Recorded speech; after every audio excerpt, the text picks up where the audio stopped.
My name is Kim Moody. I'm here with my trusty dog Enzo, and I just zipped home for a quick bite to eat and bring him for a short walk. And I thought I'd muse a little bit on the Canadian election so far from tax policy perspective. And so just a short little jaunt here.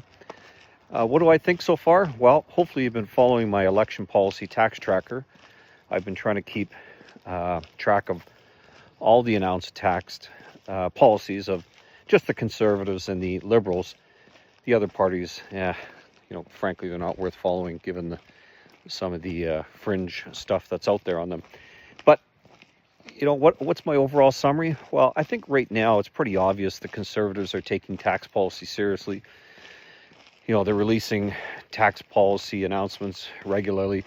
But what I like about the announcements in general from the Conservatives is that it's all under the banner that a tax reform task force is going to be convened within 60 days should they get elected. And so, are some of these policy announcements that the Conservatives have come out with, could they be refined by a committee? Yeah, they probably could, and they probably will. And so that gives me great comfort that some of these policies will be looked at in a little more detail and maybe expanded or refined in some way. The Liberals, they've really only released two three, I guess.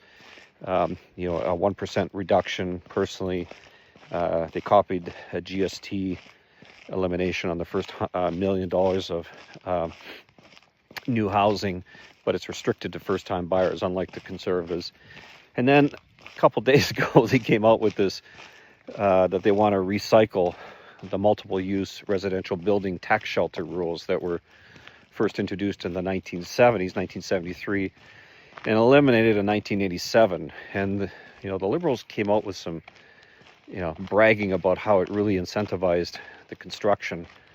That I think you need to take with a grain of salt, because they were widely known to be abusive. And one of the reasons why they were eliminated finally was because it was highly, highly abused, especially by higher income earners. So very convenient messaging by the Liberals on that point. And then, of course, that was with a companion announcement of what I call Soviet Union-style housing program. Apparently, the government wants to be in the business of housing, which should concern most Canadians. But in any event, that's my short summary for today. I would encourage you to go to my election policy tracker. I'll put the post to that in the link, and I'll keep